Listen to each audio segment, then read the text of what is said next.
Nous allons clôturer avec la série sur le gâteau. Parce que je ne sais pas comment qualifier ça, mais c'est la série sur le gâteau. Chers Camerounais, chers leaders du changement, chers jeunes, j'insiste sur la jeunesse parce que c'est vous qui êtes notre espoir de demain. C'est vous qui êtes notre gloire de demain. C'est vous qui êtes notre fer de lance. Comme son excellence Feu Amadou Ahidjo avait souvent l'habitude de le dire, c'est vous qui êtes notre fer de lance de demain. Il n'est pas question que vous versiez dans ce genre de bassesse, dans ce genre d'insultes en la mémoire de notre histoire.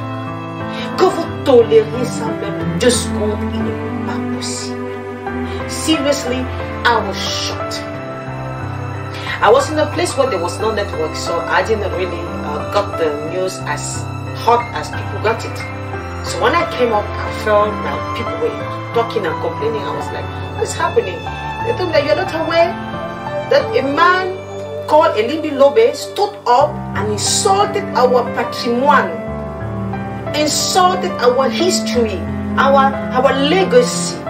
Come on, calling a hero, one of the strongest nationalists that we have in this nation and even in the world, because dying for a cause, you need to be a man. You need to be a man for that. Dying for a cause, you need to be a man. And that somebody stood up just like that and called a hero the history of Cameroon, bounty, criminals. Seriously? I was like, wow. Come on, I need to listen to it myself. So listen to it first before we come back. Si vous parlez de génocide de Bamileke parce qu'on a tué des gens, les Mbo, les Bakaka, les Balou, les Banco du Mungo vont parler du génocide en accusant les Bamileke d'Ernest Ouandjé qui ont débrûlé des villages entiers dans le Mungo pour prendre les terres. Et ça ne se passe pas avant les indépendances. Ça se passe entre 60 et 71 quand on arrête Ernest Ouandjé, qui est un bandit, un grand bandit. Comment ça? Il ne faisait pas de la politique. Le terme au Cameroun est déjà indépendant. Quand Semengue et les Tondé Koto dans l'armée camerounaise combattent Ernest Ouandjé, le Cameroun est déjà indépendant. Il n'y a aucune raison de dire qu'on fait une lutte pour la libération. Et il était bandit comment? Il était un bandit, il brûlait des villages pour rien. Il y avait quelle est la doctrine politique, quelle est la revendication qui voulait qu'on brûle, on sème la sécurité on ne dira peut-être pas qu'il était un bandit. Dans le pays. On a compris. Donc tous ces gens-là dans le pays beau, Ernest Ouandjé n'était pas un acteur politique qui se battait pour une cause nationale. C'est compris. Mais pourtant, on ne va pas dire que Ernest Ouandjé ou alors que les Bamileke ont fait un génocide. Parce qu'il n'y a pas eu une théorie visant à éliminer les Sawa de la région du Mungo. C'est compris. Alors, vous l'avez écouté. Ça, c'est ce que vous avez écouté. Je voudrais que vous écoutiez quelque chose encore. Parce que j'ai dû prendre 2 vidéos pour ne faire qu'une, pour être sûr qu'on comprenne déjà la psychologie du personnage et qu'on comprenne exactement où est-ce que le Cameroun va si rien n'est fait et dans l'immédiat. Laissons le tribalisme, vraiment. Moi, je suis tribaliste. Toi, tu ne l'es pas. Attends ton temps de parole. Moi, je suis tribaliste. Laissons le tribalisme. Tes programmes fait. Oui. Jean-Jacques, oui. Je ne suis pas normal. Ok. C'est la fin de cette vidéo qui me... Je vais parler comme les jeunes, hein, qui me maintient encore ici. C'est grave. Quelqu'un vous dit qu'il n'est pas normal. Jean-Jacques Zé est lui de répondre. Je ne suis pas normal. Sérieux? Et puis un monsieur comme ça qui reconnaît ne pas être normal, qui fait un diagnostic sur sa personne. Il a fait une consultation, il est arrivé à la conclusion qu'il n'est pas normal.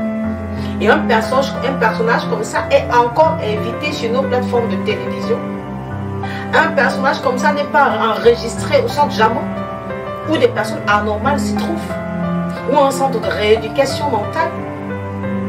Mais je sais pas, on nage en plein délire quand même au Cameroun. On nage en plein délire. Et ce qui est choquant et qui... Je sais pas si la justice camerounaise est en train de préparer justement une correspondance. Je sais pas trop, mais j'espère que je n'anticipe pas. Ou j'espère que je ne suis pas en train de me leurrer, me fourvoyer.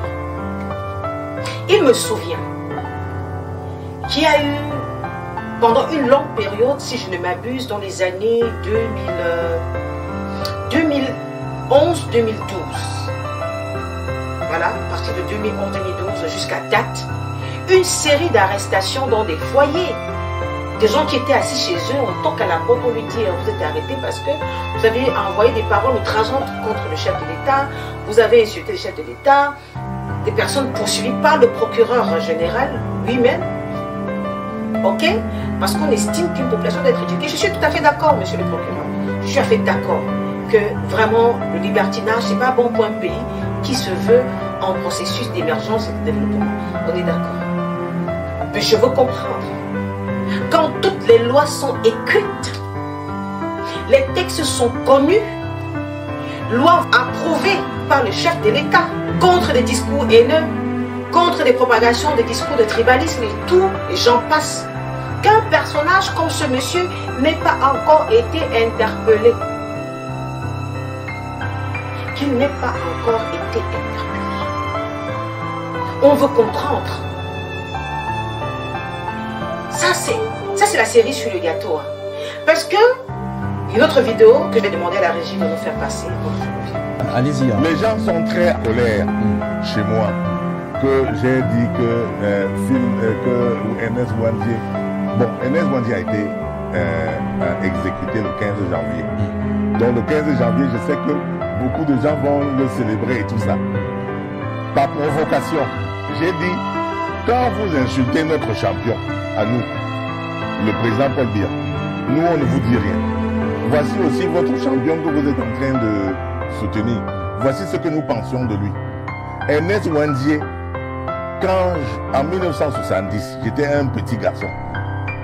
Quand il a été arrêté, le bruit a couru dans le pays bamileke que le chef bandit, le chef de Makiza a été arrêté. Voilà ce que j'ai dit.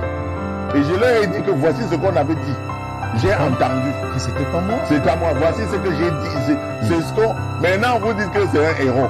Voilà ce qu'on disait de Ernest Ouandjé. Et j'ai fait dans ce poste-là que voilà comment. Alors, ils sont trop énervés que Momo a sali l'image de... Mais quand même, il faut être sérieux. La question fondamentale, c'est qu'il faut interroger cette période qui a divisé l'Ouest et qui aujourd'hui a des impacts sur notre vivre ensemble. Si Ernest Ouandjé est le héros, comme il y a un décret de pacification de la République pris par le chef de l'État Paul Biya pour maintenir la paix, pour le faire de lui le héros national. Ceux qui ont tué mon père, le chef Bafou, le chef Ngouajo, le 22 septembre 1959, et qui se réclament de Ernest Ouandjé, qui se réclament comme étant ses partisans. Si Ernest Ouandjé est un héros, c'est que ceux qui ont tué le chef Bafou sont aussi des héros. Alors mon chef est alors quoi? Puisque à cette époque, l'Ouest a basculé dans le maquis. Mais Bafou, mon village, avec mon chef, mon roi, nous ne sommes pas allés dans le maquis. On a donc tué mon chef en disant qu'il est un fingon, qu'il est un traître, qu'il est traître à la cause du peuple, le peuple dont il parle à cause. Et j'ai donc posé la question dans mon poste. En quoi est-il différent de Phil Marshall qui tue les gens dans le nord-ouest et le sud-ouest? Très bien. Là, c'est le ministre délégué à la justice, Jean-Dieu de Momo, qui... Mais regardez la posture du monsieur.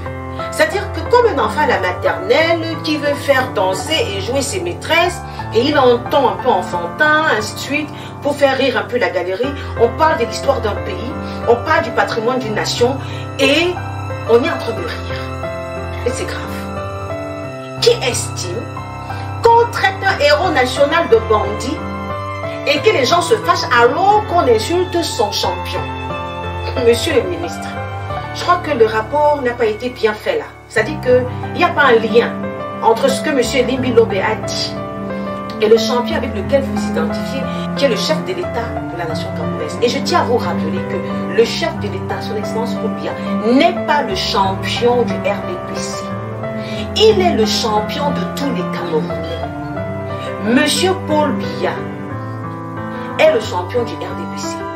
Mais son excellence, le président de la République du Cameroun, His Excellency Paul Biya, is not your champion alone.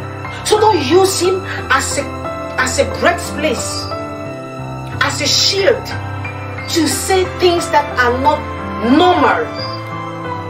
Please, I'm so sorry about that. You don't have the right to deprive us of our president, using him to insult our history. It's not possible. Ah non, c'est une couverture, c'est subtil, mais nous autres, on sait voir. Vous vous servez du chef de l'État quand ça vous arrange. Quand ça vous dérange, c'est un monsieur qu'on doit abattre. D'ailleurs, je ne vais pas vous rappeler l'histoire. Vous vous souvenez de l'histoire. Des années de cela, quand vous n'étiez pas dans ces bonnes grâces, c'était l'homme à abattre. Il fallait qu'il foute le camp du gouvernement, qu'il parte de ce pays, qu'il laisse les jeunes travailler, ainsi de suite, ainsi de suite.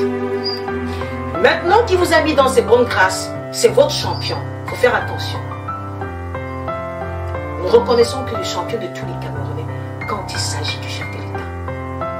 Maintenant, dites-moi où est le rapport entre ce que Eli Bilobé vient de faire ou a fait, parce que ce n'est pas à l'instant, en insultant la mémoire du Cameroun, en portant des propos tribalistes, vous en tant que ministre délégué, c'est quoi vos prérogatives? Parce que j'ai cru voir, si je me trompe, qu'un ministre délégué, c'est quelqu'un à qui on donne souvent des tâches précises. Votre tâche précise, c'est laquelle? Cautionner que la justice soit bafouée, que l'histoire du Cameroun soit piétinée, sans rechigner. C'est votre tâche.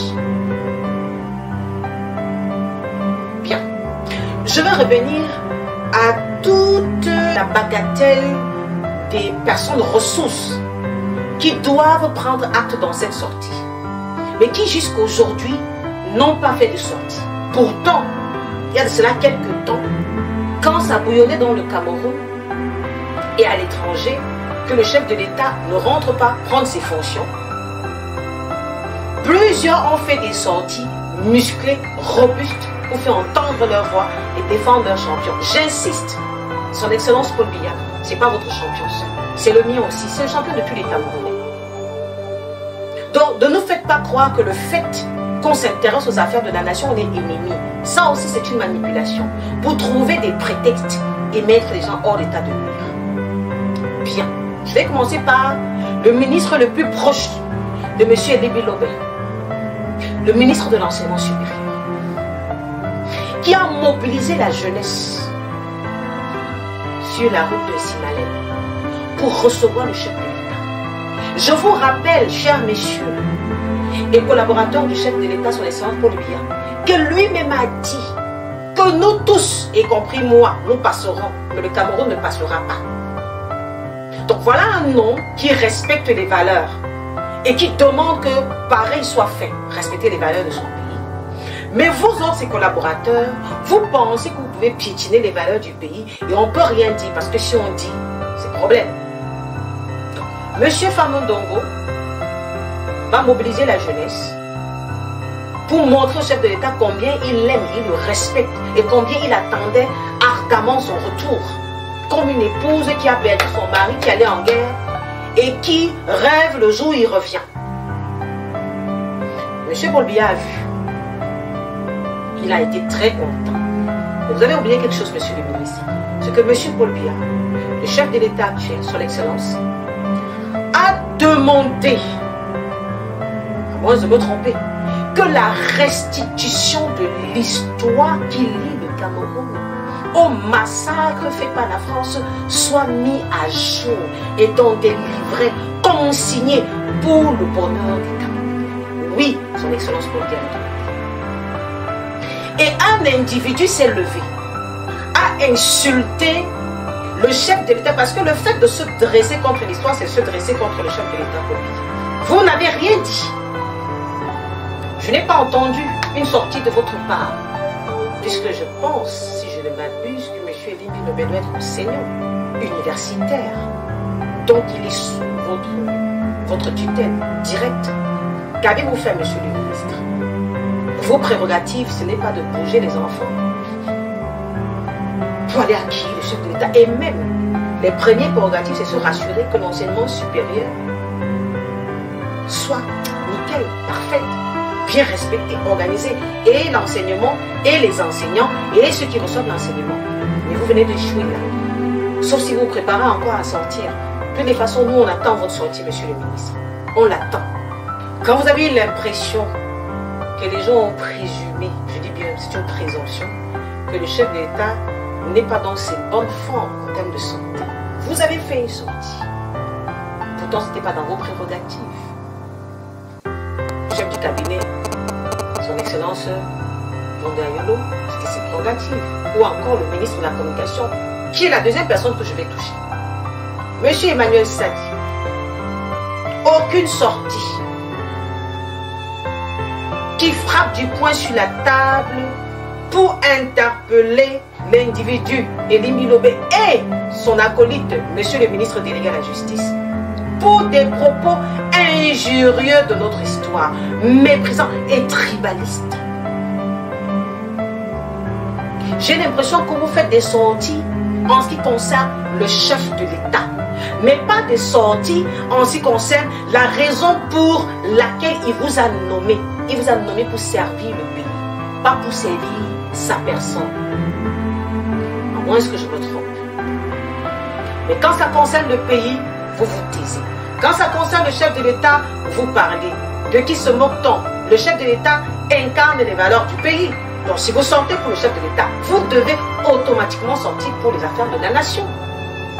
Vous n'êtes pas sorti. Je poursuis. Nous avons le ministre de l'administration territoriale, que d'ailleurs, je me souviens avoir félicité sa sortie en ce qui concerne l'éducation d'un père. Parce que les Camerounais ont l'impression que le chef de l'État est encore chef de l'État au Cameroun parce qu'il est puissant, il est fort. Non, c'est le choix de Dieu. On est d'accord, l'autorité est établie par Dieu. Donc il n'est pas chef d'État pendant 43 ans parce qu'il était très fort. C'est parce que Dieu a voulu. C'était le choix de Dieu. Bien. Mais malheureusement, monsieur le ministre, c'est une violation, c'est un trouble à l'ordre public. Parce que ça émeut toute l'opinion nationale et internationale. Ça parle de partout. Les réseaux sociaux ne font que jaser dans ce rythme qui nous a été servi magistralement, par M. Elie Lobé et son acolyte, M. Jean de Dieu, ministre délégué à la justice, M. le ministre de l'administration territoriale. Nous aimerions vous entendre là-dessus. J'aimerais vous entendre là-dessus.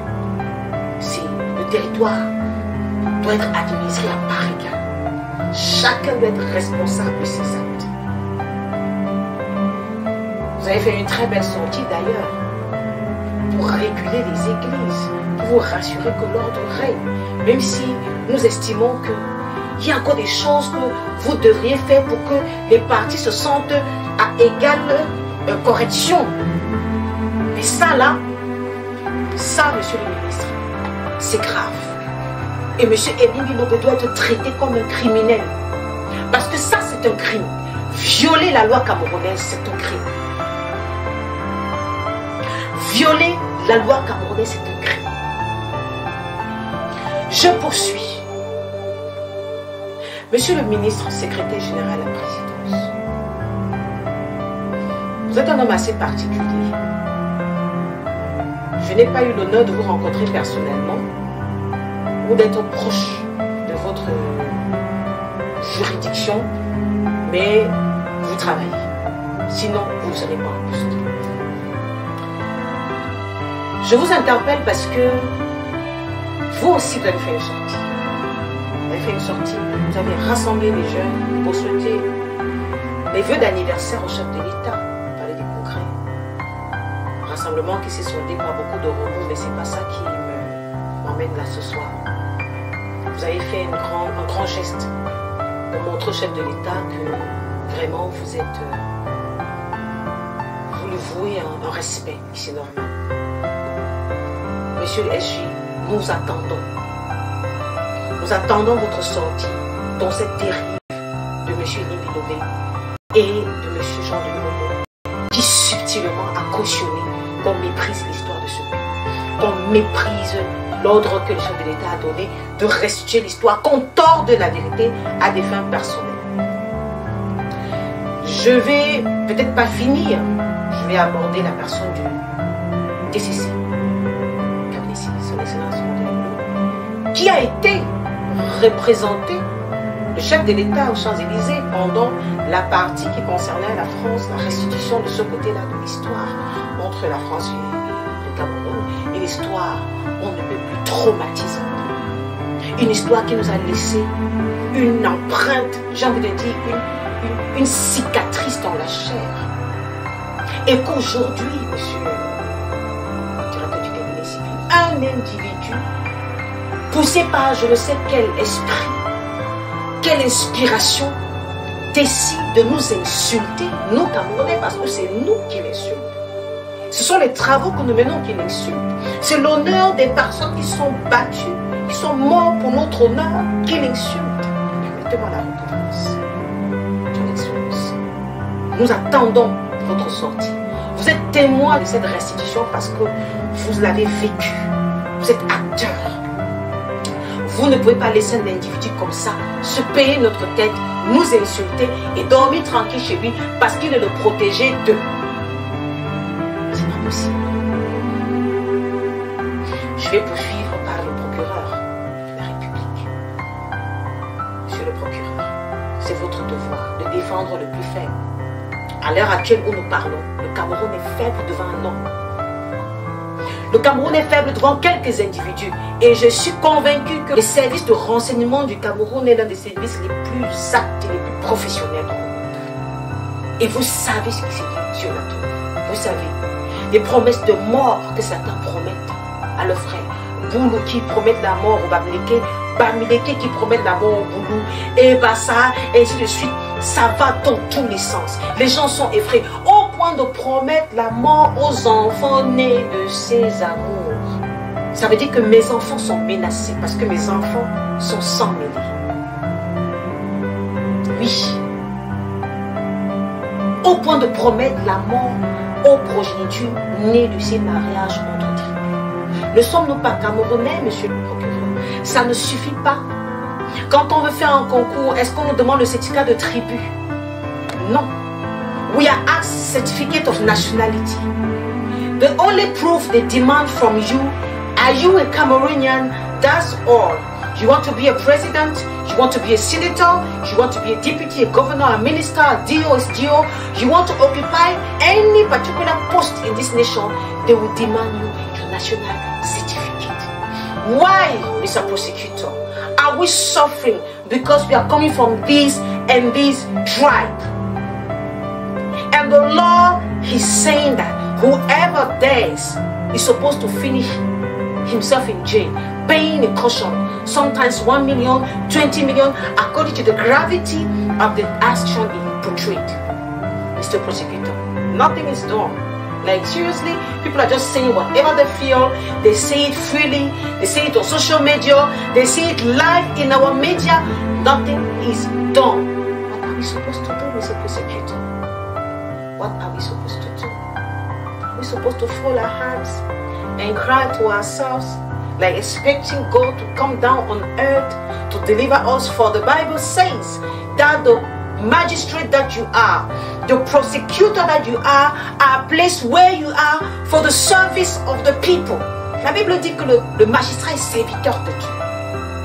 Monsieur le procureur, vous servez Dieu, c'est pour nous, pour vous rassurer qu'il y ait équité dans la société, que personne n'ait tendance à vouloir abuser de l'autre. C'est pour ça que la loi est là. Mais si la loi même est bafouée et que personne ne dit rien, pourquoi nous plaignons-nous de cette vindicte populaire qui est en train de prendre l'ampleur?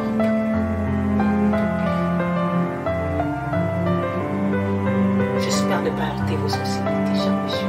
Je n'ai pas d'intention, mais à la limite, à un moment donné, il faut qu'on parle si ça peut attirer votre attention, que ça le fasse pour apaiser. Vous pouvez frapper du poing sur la table et tout ça cesse. Le fait que vous ne dites rien, peut-être que finalement, vous êtes d'accord avec ce qui se passe. D'ailleurs, Je vais finir par m'adresser au chef de l'État. J'ai adressé une correspondance, monsieur le chef de l'État. J'espère qu'elle va vous parvenir pour dénoncer ces actions, pour dénoncer cette façon de faire. J'espère que cette correspondance va vous parvenir, monsieur le chef de l'État. Vos enfants, les Camerounais, souffrent. Ils sont piétinés dans leurs droits. Et pire encore, ils sont restreints, comme dans des camps de concentration à l'époque des nazis, où on concentrait des populations 150 dans un petit 2 mètres carrés parce que l'intention était de les éteindre. Oui, des promesses d'extinction ont été faites dans ce pays. Des promesses de mort. On traite des humains comme de la viande hachée, comme de la pâte. Des injures comme les bamenda, les banlékés, les boulous, les tchang, les ngwa. Ça ne doit pas exister dans un pays en voie de développement et qui promeut une cohésion nationale. Non, on doit frapper dur et fort. Personne n'a choisi de naître dans une tribu, c'est un don de Dieu. Et c'est un don de Dieu pour la nation camerounaise. N'oublions pas l'histoire du Rwanda, Radio 1000 collines, le génocide rwandais, qui a fait seulement en 100 jours, plus de 800 000 à 1 million de corps. Parce que les gens estiment qu'ils sont mieux que les autres. Le sang qui coule dans nos veines, il est différent de ce qui coule ailleurs? Non. Quand on fait une transplantation d'organes, est-ce qu'on regarde la tribu avant de faire? Non. Quand on parle de donner le sang, est-ce qu'on dit que non, Bamléké, donner seulement Bamléké et quoi? Seulement quoi? Non, on dit donner le sang. La science nous a mis d'accord sur ce principe. Mais la politique et les forces obscures sont en train de vouloir nous mettre dans une position compliquée. Mais la loi est plus forte que tout ça. Nous vous supplions, monsieur le Président, je vous supplie au nom de Camerounais qui souffrent, qui soupirent, qui gémissent sous le poids de cette oppression, que des pareils acteurs de tribalisme, des pareils acteurs du mal soient mis aux arrêts et traités comme tels. Et que l'honneur de nos héros soit restauré. C'est vrai que malheureusement, on n'a rien qui démontre même que ces personnes ont travaillé. Peut-être c'est même ça. Peut-être c'est l'absence de cette histoire, de l'évidence, cette histoire qui fait que certains ont l'aisance et la liberté de dire de n'importe quoi. Pour finir, monsieur le Président, je vous serai gré d'avoir accepté les faibles mots venant de cette fille de la nation qui n'aspire qu'à jouer sa partition dans ce que le Cameroun doit vivre dans les prochaines années. Je supplie les Camerounais de se regarder très bien, de bien et très bien se regarder et de se dire que s'il y a la guerre, nous avons tout à perdre. Si ce que le Rwanda a vécu, nous le vivons aujourd'hui, nous avons tout à perdre, nos enfants aussi. Mais les artisans de cette situation, ils sont sécurisés. Donc faisons très attention. Nous ne prêtons pas à ces choses. Chère jeunesse, vous avez encore de la vie, il y a de l'espoir. Ok? Il y a de l'espoir pour vous. Dans ce gouvernement que je vous propose, vous êtes les acteurs. Ne vous laissez pas réduire avant le temps, détruire avant le temps. Préparez-vous, armez-vous, éduquez-vous, respectez nos institutions, respectez le chef de l'État. C'est notre histoire. Aujourd'hui, nous défendons Ernest Ouandjé.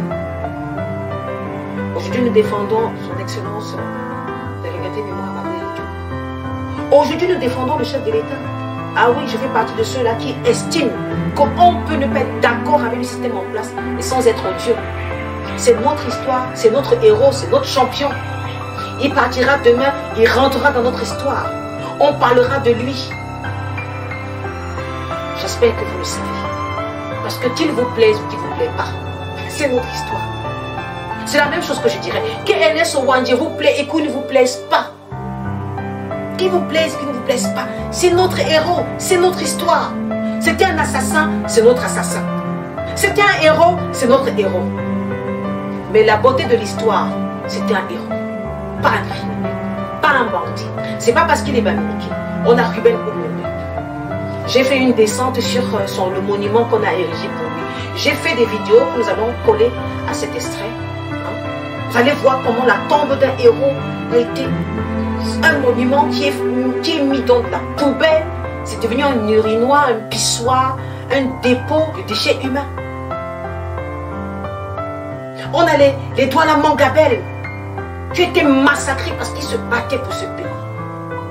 Les Chala Tangana. On a les Mbassi, les Afanda. Ce sont nos héros, c'est notre histoire. Et je vous ai promis une chose, et ça je le ferai dès les premiers instants de ma prise de pouvoir. Restaurer l'image de ces héros. Leur donner des espaces de recueillement où ils seront érigés au moins à 3 mètres de haut. Il faut que ce soit visible à des kilomètres à la ronde. Que même le bébé qui naît, ce qui a son rendez dans son monument est quelque part là-bas. Que ce soit mappé sur Google. Que partout dans le monde, si on frappe le nom, on dira oui, on a érigé un monument ici en son honneur. Et les gens vont là-bas se recueillir. Yes. All our heroes, they must have a book stating their lives, their memories, their works, their actions. Pas des individus qui se font passer pour des intellectuels, qui ont faim, et parce que la faim a dépassé la limite normale, sont prêts à tout pour un petit peu de pain. Parce qu'il n'y a que la famine qui peut pousser des hommes à régner leur histoire. Il n'y a que la famine qui peut pousser des hommes à régner leur histoire. Une qualité d'homme, bien sûr. Parce que nous autres, on n'a pas de prix. Merci d'avoir écouté, merci de rester connecté, merci de partager. Partagez cette histoire avec vos enfants, avec vos amis. Quand j'ai écouté le président Traoré dernièrement parler de l'histoire du Cameroun, j'ai dit oui, je suis camerounaise. Je souriais derrière mon petit écran. J'ai dit oui, je suis camerounaise. Ah oui, c'est suffisant. De quelle tribu je sors, c'est pas intéressant. Je suis camerounaise, c'est suffisant.